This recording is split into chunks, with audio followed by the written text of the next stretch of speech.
আসসালামু আলাইকুম ওয়া রাহমাতুল্লাহি ওয়া বারাকাতুহু। আলহামদুলিল্লাহি ওয়াহদাহু ওয়াসসালাতু ওয়াসসালামু আলা মান লা নাবিয়্যা বা'দাহু, আম্মা বা'দ।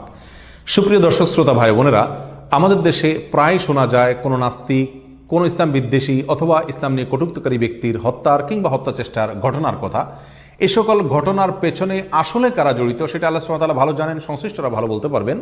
তবে প্রসঙ্গত আমরা আজ জানতে চেষ্টা করব যে এ সকল ঘটনাকে ইসলাম কিভাবে দেখে। একটা কথা খুবই পরিষ্কার, তা হলো যে কোনো মানুষের জীবনের নিরাপত্তা এটা ইসলামের দৃষ্টিতে খুবই গুরুত্বপূর্ণ একটি বিষয়। কোরআনে কারিমে বহু আয়াতে আল্লাহ সুবহানাহু ওয়া তাআলা মানুষ হত্যাকে জঘন্য অপরাধ হিসেবে চিহ্নিত করেছেন এবং তার কঠোর শাস্তির কথা বর্ণনা করেছেন। আল্লাহ সুবহানাহু ওয়া তাআলা ইরশাদ করেছেন, ওয়ালাকাদ কাররামনা বানি আদম, আর আমি আদম সন্তানদেরকে সম্মানিত করেছি, মর্যাদাবান করেছি। অতএব আয়াতের আলোকে সাধারণভাবে যে কোনো মানুষই সম্মানিত, যে কোনো মানুষই মর্যাদাবান। শুধুমাত্র মানুষ হিসেবে জন্মগ্রহণ করাই একজন মানুষের মর্যাদাবান হওয়া, একজন মানুষের সম্মানিত হওয়ার জন্য যথেষ্ট। অন্য আয়াতে আল্লাহ সুবহানাহু ওয়া তাআলা বলেছেন, মান কাতালা নাফসান বিগাইরি নাফসিন আও ফাসাদিন ফিল আরদ ফাকান্নামা কাতালান নাস জামিআ, যে ব্যক্তি কোনো মানুষকে হত্যা করলো কোনো খুনের অপরাধ ছাড়া অথবা পৃথিবীতে কোনো দাঙ্গা হাঙ্গামা ফিতনা ফাসাদ করার অপরাধ ছাড়া, তাহলে এই একজন মানুষকে হত্যা করা কেমন যেন গোটা পৃথিবীর সমস্ত মানুষকে হত্যা করা। অন্য আয়াতে আল্লাহ সুবহানাহু ওয়া তাআলা বলেছেন, ওয়ালা তাকতুলুন নাফসাল্লাতী হারামাল্লাহু ইল্লা বিল হক, আর তোমরা কোনো মানুষকে অন্যায়ভাবে হত্যা করো না যাকে হত্যা করার জন্য অনুমোদন তোমাদেরকে দেওয়া হয়নি। এভাবে কোরআনে কারীমের বহু আয়াতে আল্লাহ সুবহানাহু ওয়া তাআলা হত্যা করাকে জঘন্য অপরাধ হিসেবে চিহ্নিত করেছেন এবং এর কঠোর শাস্তির কথা বর্ণনা করেছেন। সহিহ বুখারীর এক হাদিসে আসছে, নবী আলাইহিস সালাতু ওয়াস সালাম বলেছেন, লান ইয়াজালাল মুমিনু ফি ফুসহাতিন মিন দীনিহি মা লাম ইউসিব দামান হারামা, যতক্ষণ পর্যন্ত একজন মানুষ, একজন মুমিন ব্যক্তি কোনো খুন খারাপিতে না জড়ায়, কোনো মানুষকে হত্যা না করে, ততক্ষণ পর্যন্ত তিনি তার দ্বীনের গণ্ডির ভিতরে অবস্থান করেন, তার ধর্ম টিকে থাকে, তিনি দ্বীনের ভিতরেই অবস্থান করেন। সম্মানিত ভাই বন্ধুগণ, এই সমস্ত আয়াত এবং হাদিস থেকে সাধারণভাবে যে কোনো মানুষ হত্যা করা জঘন্য অপরাধ, এই জিনিসটি একেবারে পরিষ্কার হয়ে গেল। এখন প্রশ্ন হলো, কোনো অমুসলিম, কোনো নাস্তিক, কোনো ইসলাম বিদ্বেষী, ইসলামী কটূক্তিকারী ব্যক্তি, তাকে হত্যা করা একজন মুসলমানের জন্য, একজন সাধারণ মানুষের জন্য এটা ইসলামের দৃষ্টিতে কি জায়েজ নাকি না জায়েজ? এক্ষেত্রে সূরা তাওবার একটি আয়াত খুবই প্রাসঙ্গিক। আল্লাহ সুবহানাহু ওয়া তাআলা বলেছেন, ফাকতুলুল মুশরিকিনা হাইসু ওয়াজাদতুমুহুম, তোমরা মুশরিকদেরকে হত্যা করো যেখানেই পাও সেখানে। যারা অন্ধভাবে ইসলামের সমালোচনা করেন, ইসলামের প্রতি বিদ্বেষ রাখেন, এই আয়াতটি তাদের গুরুত্বপূর্ণ একটি পুঁজি। আর মুসলমানদের মধ্যে যারা বিভ্রান্ত, তাদের কাছেও আয়াতটি খুব গুরুত্বপূর্ণ। তারা মনে করেন এই আয়াতের অর্থ হলো পৃথিবীর যে কোনো প্রান্তে, যে কোনো অবস্থাতে, যে কোনো মুসলমানকে পাওয়া যাবে, সেই অবস্থাতেই তাকে হত্যা করতে হবে। এটা সারা পৃথিবীর সব জায়গার জন্য, সর্বসময়ের জন্য সমানভাবে প্রযোজ্য। মূলত এটি আয়াতের একেবারে পরিষ্কার অপব্যাখ্যা। আয়াতটি সূরা তাওবার প্রথম দিককার আয়াত, তার আগে এবং পরের কয়েকটি আয়াত যদি আপনি দেখেন তাহলে দ্বীনের আলোর মতো আপনার কাছে পরিষ্কার হয়ে যাবে। এই আয়াতে যে মুশরিকদেরকে যেখানে পাওয়া যাবে সেখানেই হত্যা করার কথা বলা হয়েছে, এটি রাসূল করিম সাল্লাল্লাহু আলাইহি সাল্লামের যুগের একটি বিশেষ ঘটনার সাথে সংশ্লিষ্ট। আর সেটি ছিল এই, রাসূলুল্লাহ সাল্লাল্লাহু আলাইহি সাল্লামের সাথে মক্কার কাফেরেরা যুদ্ধে লিপ্ত ছিল। একটা পর্যায়ে যুদ্ধবিরতির চুক্তি হলো, নিরাপত্তা চুক্তি হলো, শান্তি চুক্তি হলো।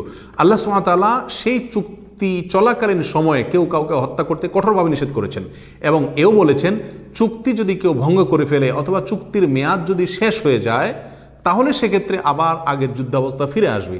আর যুদ্ধাবস্থা ফিরে আসলে যে কোনো যোদ্ধাই তার প্রতিপক্ষ যোদ্ধাকে হত্যা করবার নৈতিক অধিকার সংরক্ষণ করেন।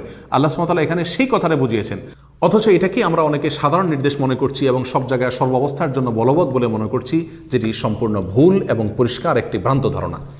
মূলত সারা পৃথিবীর সমস্ত অমুসলমানরা দুই ভাগে বিভক্ত। কিছু অমুসলিম আছে যাদের নিরাপত্তা বিধান করা, যাদের জানমাল রক্ষা করা মুসলমানদের জন্য জরুরি এবং কর্তব্য, তাদেরকে হত্যা করা হারাম। আর কিছু অমুসলিম আছে যাদেরকে হত্যা করা জায়েজ আছে, যাদেরকে হত্যা করা বৈধ। যে সমস্ত অমুসলিমদেরকে হত্যা করা হারাম, যাদের জানমাল রক্ষা করা মুমিনদের জন্য জরুরি এবং অপরিহার্য, তারা তিন শ্রেণীতে বিভক্ত। নাম্বার 1 মুআহাদ, নাম্বার 2 জিম্মি, নাম্বার 3 মুস্তামান। মুআহাদ বলা হয় ওই শ্রেণী অমুসলিমদেরকে যাদের সঙ্গে মুসলমানদের কোনো প্রকার চুক্তি আছে, সেটা শান্তি চুক্তি হতে পারে, নিরাপত্তা চুক্তি হতে পারে, যুদ্ধবিরতি চুক্তি হতে পারে। এই চুক্তির অধীনে থাকাকালীন সময়ে কাফেরদেরকে, অমুসলিমদেরকে মুআহাদ বলা হয়। এই মুআহাদদেরকে হত্যা করা মুসলমানের জন্য জায়েজ নাই। দ্বিতীয় শ্রেণীর অমুসলিম যাদেরকে হত্যা করা নিষেধ, যাদের জানমাল রক্ষা করা জরুরি, তাদেরকে বলা হয় জিম্মি। এই জিম্মি হলেন ওই শ্রেণীর অমুসলিমরা যারা মুসলমানদের সমাজে, মুসলমানদের দেশে বসবাস করেন এবং মুসলমানদের রাষ্ট্র সরকার তাদেরকে বসবাসের সুযোগ দিয়েছেন, তাদেরকে অনুমতি দিয়েছেন এবং তার ভিত্তিতে তারা সেখানে বসবাস করছেন। এই শ্রেণীর মুসলমানদেরকে হত্যা করাও ইসলামের দৃষ্টিতে নাজায়েজ এবং হারাম। তৃতীয় হলেন মুস্তামান। মুস্তামান বলা হয় ওই অমুসলিমকে যিনি অমুসলিম দেশ থেকে মুসলমানদের দেশে, মুসলমানদের সমাজে এসেছেন, অনুমতি সাপেক্ষে, অনুমতি নিয়ে ভিসা নিয়ে এসেছেন, তাহলে এরকম মুস্তামান, এরকম অমুসলিমকেও হত্যা করা ইসলামের দৃষ্টিতে নাজায়েজ।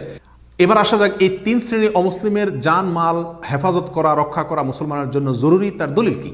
তার দলিল হলো সূরা আনআমের 151 নম্বর আয়াত, যেটাতে আল্লাহ সুবহানাহু ওয়া তাআলা বলেছেন, ওয়ালা তাকতুলুন নাফসাল্লাতী হারামাল্লাহু ইল্লা বিল হক, তোমরা ওই জীবনকে হত্যা করো না যে জীবনকে আল্লাহ সুবহানাহু ওয়া তাআলা তোমাদের জন্য হত্যা করা হারাম করে দিয়েছেন, অন্যায়ভাবে সেটাকে হত্যা করো না। এই আয়াতের তাফসীর প্রসঙ্গে ইমাম কুরতুবী রাহিমাহুল্লাহ এবং ইমাম ইবনে সাঈদ রাহিমাহুল্লাহ সহ বিশ্ববিখ্যাত মুফাসসিরিন ইকরামের অনেকেই বলেছেন এই আয়াতের মধ্যে মুসলমানদেরকে হত্যা করা নিষেধ এই কথা বোঝানো হয়েছে, পাশাপাশি ওই অমুসলিমদের কথা বলা হয়েছে যাদের সাথে মুসলমানদের কোনো প্রকার চুক্তি আছে। এছাড়া সহিহ বুখারীর হাদিসে রাসূলুল্লাহ সাল্লাল্লাহু আলাইহি ওয়াসাল্লাম বলেছেন, মান কাতালা মুআহাদান লাম ইয়ারিহ রাইহাতাল জান্নাহ, যে ব্যক্তি কোনো মুআহাদকে হত্যা করবে যার সাথে মুসলমানদের কোনো চুক্তি আছে, সেরকম অমুসলিম তাকে হত্যা করবে, সে ব্যক্তি জান্নাতের ঘ্রাণও পাবে না।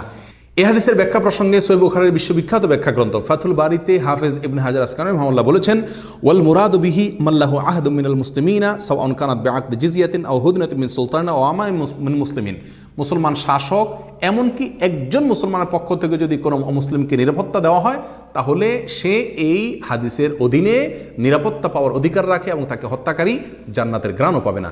সুনান আবু দাউদের এক হাদিসে রাসূল করিম সাল্লাল্লাহু আলাইহি ওয়াসাল্লাম বলেছেন, যে ব্যক্তি কোনো মুআহাদকে, যার সাথে কোনো প্রকার চুক্তি হয়েছে মুসলমানদের, সেটা একজন মুসলমানের সাথেও যদি চুক্তি হয়ে থাকে তাহলে তাকে হত্যা করা এবং তাকে ক্ষয়ক্ষতি করা, তার জানমালের ক্ষয়ক্ষতি করা, এটা মুসলমানের জন্য নাজায়েজ এবং হারাম। যে ব্যক্তি এটা করবে, রাসূল করিম সাল্লাল্লাহু আলাইহি ওয়াসাল্লাম বলেছেন, আনা হাজিজুহু ইয়াউমাল কিয়ামাহ, তার বিরুদ্ধে আল্লাহর আদালতে আমি দাঁড়াবো এবং তার বিরুদ্ধে লড়াই করব, অর্থাৎ তার বিরুদ্ধে আমি অবস্থান নেব। এই সমস্ত হাদিসগুলো এবং আয়াতগুলো মোটামুটি পরিষ্কারভাবে আমাদেরকে ধারণা দিচ্ছে যে অমুসলিমদের ভিতরে যাদের সঙ্গে কোনো প্রকার চুক্তি আছে তাদেরকে কোনো মুসলমান, মুসলমানদের সরকার, মুসলমানদের রাষ্ট্রনায়ক, মুসলমানদের রাষ্ট্র অথবা একজন সাধারণ মুসলমানও যদি নিরাপত্তা দেয় তাহলে অন্য সমস্ত মুসলমানদেরকে সে নিরাপত্তা রক্ষা করা তাদের জন্য জরুরি হয়ে যায় এবং তারা কেউ তাকে হত্যা করা, তার জানমালের ক্ষয়ক্ষতি করা ইসলামের দৃষ্টিতে কোনো অবস্থাতেই জায়েজ নয়। তবে হ্যাঁ, এই নিরাপত্তা চলাকালীন সময়ে বা এই চুক্তি চলাকালীন সময়ে যদি তারা চুক্তি ভঙ্গ করে অথবা কোনো অন্যায় করে, মুসলমানদের অনুমতিতে আঘাত করে, আল্লাহ রসুলকে নিয়ে গালি দেয়, আল্লাহকে নিয়ে গালি দেয়, তাহলে সেক্ষেত্রে তাদের যে সাজা, সেই সাজা দেওয়ার একমাত্র বৈধ এবং সিদ্ধ সিস্টেম ইসলামে রেখেছে আদালতের মাধ্যমে। বিচারিকভাবে তাদের সাজা দিতে হবে। যদি আদালত সাজা না দেয়, সরকার সেই ব্যবস্থা গ্রহণ না করে, তাহলে সাধারণ মানুষ নিজের হাতে বিচারের ভার তুলে নেওয়ার সুযোগ ইসলামের দৃষ্টিতে নাই, ইসলামে এই অনুমতি রাখে নাই। মূলত কোনো অমুসলিম, কোনো নাস্তিক, কোনো মুরতাদ যদি ধর্ম অবমাননার কারণে বা এই জাতীয় কোনো কারণে তিনি মৃত্যুদণ্ডের শাস্তি পাওয়ার উপযুক্ত হন, তাহলে সেটা কার্যকর করার আগে অনেকগুলো পদক্ষেপ আছে। তাকে বন্দি করে রাখা হবে, তার কাছে তওবা তলব করা হবে এবং তাকে বোঝানো হবে, তাকে সময় দেওয়া হবে। হুদুদ কায়েম করার দায়িত্ব মূলত ইসলাম দিয়েছে সরকারকে। সরকার যদি না করে সে আল্লাহর কাঠগড়ার আসামি হবে, আর সাধারণ মানুষ হিসেবে আমরা সেটার জন্য সরকারকে চাপ সৃষ্টি করব সদ্য পদ্ধতিতে এবং সরকারের কাছে দাবি রাখবো, তাকে বুঝাবো, এতটুকু আমরা করব। আমি নিজে বিচারের ভার যদি নিয়ে নেই তাহলে একে অন্যের বিরুদ্ধে ফতোয়া দিয়ে একে অন্যকে হত্যা করি শুরু হবে। আর অমুসলিমদের মধ্যে যাদেরকে হত্যা করা জায়েজ আছে, যাদের জানমাল রক্ষা করা, নিরাপত্তা দেওয়া মুসলমানদের জন্য জরুরি নয়, তারা হলো ওই সমস্ত অমুসলিম যারা মুসলমানদের সঙ্গে যুদ্ধে লিপ্ত। যুদ্ধ চলাকালীন সময়ে তাদেরকে হত্যা করা জায়েজ আছে, অনুমোদিত, এবং মুসলমানদের জন্য তাদের রক্ত হালাল, তাদের জানমাল এর নিরাপত্তা দেওয়া মুসলমানদের জন্য জরুরি নয়। হলো অমুসলিমদের জান এবং মালের হেফাজত প্রসঙ্গে কোরআন এবং সুন্নাহর সংক্ষিপ্ত নির্দেশনা।